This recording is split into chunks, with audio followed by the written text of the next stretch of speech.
ஓம் நம சிவாய. தென்னாடு உடைய சிவனே போற்றி, எந்நாட்டவர்க்கும் இறைவா போற்றி. ஸ்ரீ குபேரன் டிவி யூடியூப் நேயர்கள் அனைவருக்கும் ஜோதிடர் யோகி ஜெயப்பிரகாஷின் அன்பான வணக்கங்கள். நண்பர்களே, இந்த ராகு கேது பயிற்சி இப்போ நடக்கிறதெல்லாம் உங்களுக்கு தெரிஞ்சது தான். இப்போ நம்ம சொல்லியிருக்கோம்.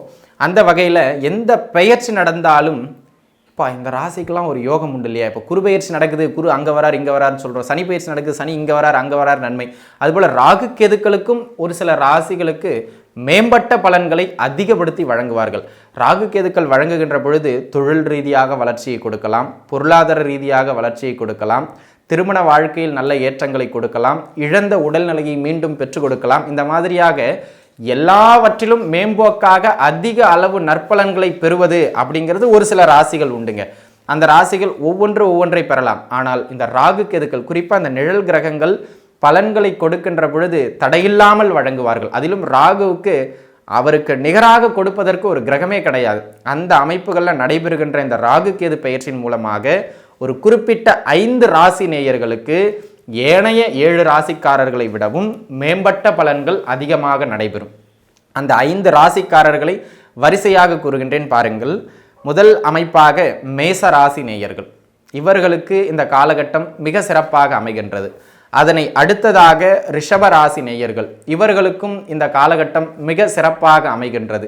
அதனை அடுத்ததாக துலா ராசி நேயர்கள். இவர்களுக்கும் இந்த காலகட்டம் ஆகச்சிறந்த அமைப்பாக அமைகின்றது. அதனை அடுத்ததாக தனுசு ராசி நேயர்கள். இவர்களுக்கும் இந்த காலகட்டம் ஆகச்சிறந்த அமைப்பாக அமைகின்றது.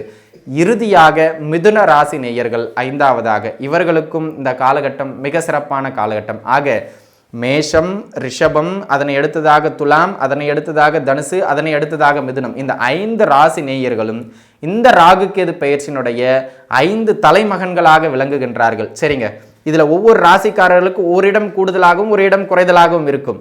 அது எந்தெந்த இடங்களில் ஏற்றம், எந்தெந்த இடங்களில் இறக்கம் அப்படிங்கிறத தொடர்ந்து விரிவாக பார்க்கலாம் வாருங்கள்.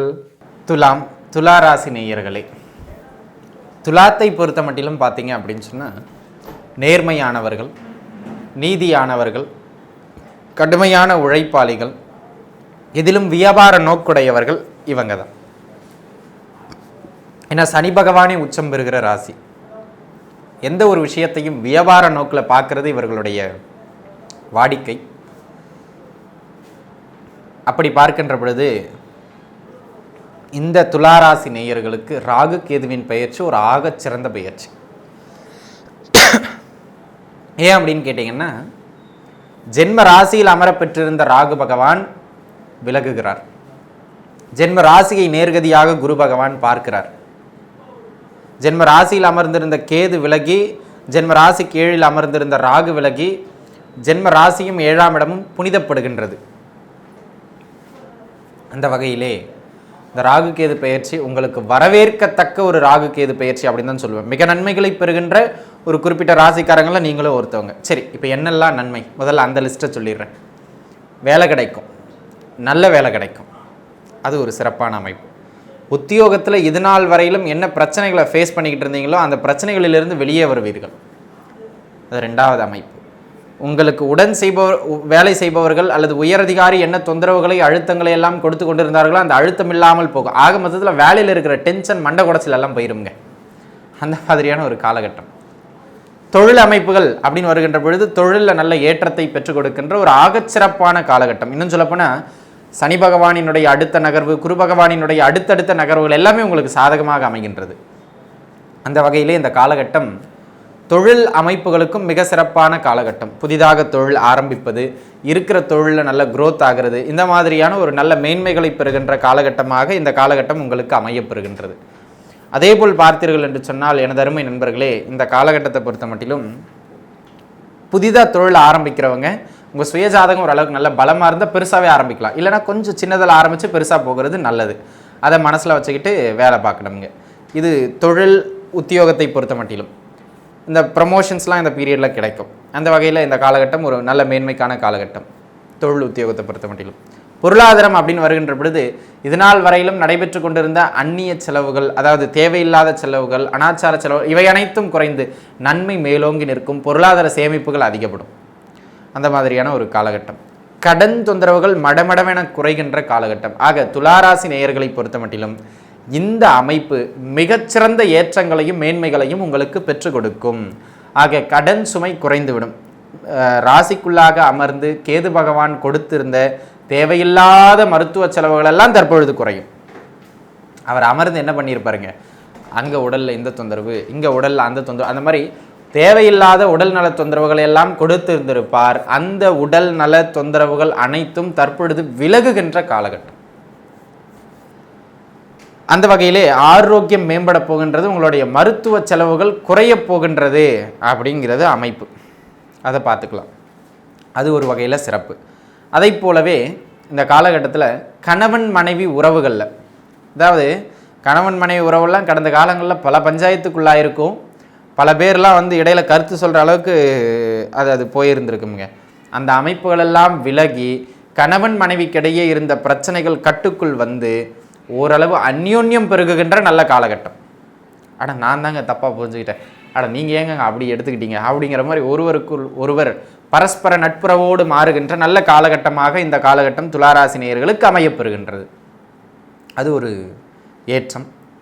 இதனால் வரையிலும் திருமண முயற்சிகளை மேற்கொண்டு பல தோல்விகளை தழுவிய துளாராசி நேயர்களுக்கு, பருவ வயதில் இருக்கக்கூடிய துளாராசி நேயர்களுக்கு இந்த காலகட்டம் திருமண அமைப்புகள் கைகூடி வருகின்ற ஆகச் சிறந்தது ஒரு நல்ல காலகட்டமாக அமையப்பெறுகின்றது.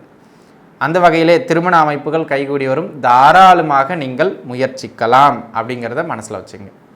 அது ஒரு வகையில் சிறப்பான அமைப்பு. அதே போல் கூட்டு தொழில் கூட்டு வியாபாரத்தில் இருந்து வந்த நெருக்கடிகள், பிரச்சனைகள், வாடிக்கையாளரோடு அடிக்கடி ஏற்பட்டு கொண்டிருந்த சண்டை சச்சரவுகள், இல்லை நமக்கு கொடுக்குற டீலர்ஸோடு ஏற்பட்டுக்கிட்டு இருந்த சண்டை சச்சரவுகள், இதெல்லாம் கட்டுக்குள்ளே வருகிற காலகட்டம். எதிரி தொல்லைகள், போட்டியாளர்களை வெல்லுகின்ற காலகட்டமாக இந்த காலகட்டம் அமையப்பெறுகின்றது. வெளிநாடு வேலைவாய்ப்புகள் இந்த ராகு கேது பெயர்ச்சியின் பிற்பகுதியாகி கடைசி 10 மாதங்கள், 1.5 வருஷம் இருக்க போகிறாங்க அக்டோபர்லேருந்து, அதில் கடைசி 10 மாதம் வெளிநாட்டுக்கான அமைப்பெலாம் சிறப்பாக உண்டு. தாராளமாக முயற்சிக்கலாம். அதற்கு ஒரு நல்ல மேன்மை. பூர்வீக சொத்துக்கள் சார்ந்து சில நன்மைகள் கிடைக்கின்ற காலகட்டம். சிறு மருத்துவ உதவிக்கு பிறகோ அல்லது குலதெய்வ வழிபாட்டுக்கு பிறகோ புத்திர பாக்கியம் உறுதி செய்யப்படுகின்ற ஒரு நல்ல காலகட்டமாக இக்காலகட்டம் அமையப்பெறுகின்றது. ஆக இந்த காலகட்டத்தை பொறுத்த மட்டிலும் அனைத்திலும் நல்ல மேன்மைகளை எல்லாம் வழங்குகின்ற அற்புதமான காலகட்டமாக அமையப்பெறுகின்றது. எல்லாமே சிறப்புங்க. ஓவராலாக எதுவும் பின்னடைவு, அங்கே பிரச்சனை இங்கே பிரச்சனைன்னு சொல்கிற அளவுக்கு ஒரு மிக முக்கியமான பிரச்சனைகள் எதுவும் துளாராசிக்காரர்களுக்கு கோச்சார ரீதியாக கிடையாது. உங்கள் சுயஜாதக சப்போர்ட் பண்ணிச்சுன்னா மிக சிறப்பு தான். அது சப்போர்ட் பண்ணலைன்னா ஒன்றும் எடுபடாது. ஏன்னா ஜாதகமே முக்கியமானது, இறுதியானது, உறுதியானது அப்படிங்கிறத நீங்கள் புரிஞ்சுக்கிடணும். சரி, இதெல்லாம் உங்களுடைய நன்மைக்கான அமைப்பு. எங்காச்சும் கவனமாக இருக்கணுமா அப்படின்னு ஏதாவது இருக்கா அப்படின்னு கேட்டிங்கன்னா சில இடங்கள் உண்டு. ஏன்னா எப்போவுமே நன்மையே ஒருவருக்கு நடந்து விடாது, எந்த பயிற்சி நடந்தாலும். அந்த வகையில் நீங்கள் கவனமாக இருக்கணும் அப்படின்னு சொல்லக்கூடிய சில இடங்கள் என்ன அப்படின்னு கேட்டிங்கன்னா, தூக்கம் சரிவர இருக்காதுங்க இந்த காலகட்டத்தில். 12ஆம் இடத்திலே இருக்கின்ற கேது பகவான் சில என்ன சொல்லுதுங்க, உயர்வான சிந்தனைகளை அல்லது ஆன்மீக ரீதியான சிந்தனைகளை அல்லது முற்போக்கான சிந்தனைகளை சிந்திக்க வைத்து உறக்கத்தை கெடுப்பார். நேரத்திற்கு உணவு இருந்தாமல் உறக்கத்தில் சின்ன சின்ன தொந்தரவுகள் ஏற்படும். ஆக முறையாக நேரத்திற்கு அளவோடு உணவு அருந்தி உறக்கத்தை மேற்கொள்வது மிக சிறப்பு. உறக்கம் ஒரு அரும்பெரும் மருந்து அப்படிங்கிறத நம்ம உணர வேண்டும். இரண்டாவது, அடிக்கடி இந்த காலகட்டத்தில் மனசு வந்து பார்த்திங்க அப்படின்னு சொன்னால் ஒரு மந்த நிலையை அடையும். மனதை குறிக்கின்ற 5ஆம் இடத்திலே சனி பகவானினுடைய அமர்வு உங்களுக்கு இருக்கின்றது. நல்ல ஒரு விஷயத்தில் இறங்கி ஆரம்பிக்கும் போது அடி தூள் கலப்பலாம் பட்டைன்னு இறங்கிடுவீங்க. பாதியில் போய்கிட்டு இருக்கும்போது மந்தமாய் உட்காந்துருவீங்க. பார்த்துக்கலாம்ப்பா, பூப்பா பண்ணிக்கலாம்ப்பா அப்படிங்கிற ஒரு சோர்வு நிலை அடிக்கடி உங்களுடைய மனம் அடையும். அந்த சோர்வு நிலையை விளக்கினாலே இந்த காலகட்டத்தில் நீங்கள் வெற்றிகளை அடைந்து விடலாம். இது 2வது விஷயம். 3வது, உங்களுக்கும் உங்களுடைய குழந்தைகளுக்கும் இடையே சில கருத்து வேறுபாடுகள் ஏற்படலாம். குழந்தைங்க தோலுக்கு மேலே வளர்ந்துட்டாங்கன்னா உங்களுடைய குழந்தைகளுக்கு உடல்நிலையில் சின்ன சின்ன தொந்தரவுகள் ஏற்படலாம். உங்கள் தோலுக்கு கீழே இன்னும் இருக்காங்க அப்படின்னா. ஆக அன்பு நண்பர்களே, இந்த காலகட்டத்தில் குழந்தைகளினுடைய உடல்நிலை, குழந்தைகளினுடைய சில விஷயங்களை தலையிட்டு கருத்து வேறுபாடுகள் ஏற்படுத்துறது, இந்த விஷயங்கள்லாம் கொஞ்சம் கவனித்து இருந்துக்கணும். லவ் பண்ணுறவங்களுக்கு லவ்வில் சின்ன சின்ன சில பிரச்சனைகள் ஏற்பட்டதுக்கான வாய்ப்புகள் அதிகம். அந்த வகையில் இந்த லவ் பண்ணுறவங்க லவ்லெல்லாம் கொஞ்சம் கவனிச்சு இருந்துக்கிறது நல்லது. ஆக இந்த இடங்கள் தாங்க. இந்த இடங்கள் தான் உங்களுக்கு கொஞ்சம் கவனித்து இருக்கணும் அப்படிங்கிற மாதிரியான இடங்கள். இதில் நீங்கள் கவனமாக நகர்ந்து விட்டீர்கள் என்றால் வேறு எதற்கும் எங்கும் பெரிதாக கவலை கொள்ளணும் அப்படிங்கிற மாதிரியான எந்த கட்டாயமும் கிடையாது. ஆக இதை மனசில் வச்சுக்கிட்டு நகர்றது நல்லது. இந்த காலகட்டத்தில் உங்களுக்கு வழிபாடு அப்படின்னு கேட்டிங்கன்னா குலதெய்வ வழிபாடு மிக சிறந்தது. ஆக குலதெய்வத்தை வழிபாடு செய்யுங்க. துளாராசி நேயர்கள் அனைவருக்கும் நன்மை சற்று கூடுதலாக கிடைக்க எல்லாம் வல்ல பரம்பொருள் சிவபெருமான் அருள் புரிய வேண்டும் என நான் பிரார்த்தனை செய்து கொள்கின்றேன். நன்றாகவே இருப்பீர்கள். இந்த பதிவு நிச்சயம் உங்களுக்கு பயனுள்ளதாக அமைந்திருக்கும் என நான் நம்புகின்றேன். மீண்டும் இன்னொரு நல்ல பதிவில் உங்கள் அனைவரையும் சந்திக்கும் வரை உங்களிடமிருந்து விடைபெறுவது உங்கள் ஜோதிடர் யோகி ஜெயப்பிரகாஷ். நன்றி, வணக்கம். ஸ்ரீ குபேரன் டிவியை பார்த்தமைக்கு நன்றிகள். மேலும் இது போன்ற தகவல்களை தெரிந்து கொள்ள ஸ்ரீ குபேரன் டிவியை சப்ஸ்கிரைப் செய்யுங்கள். மறக்காமல் பெல் ஐக்கானை கிளிக் செய்யுங்கள்.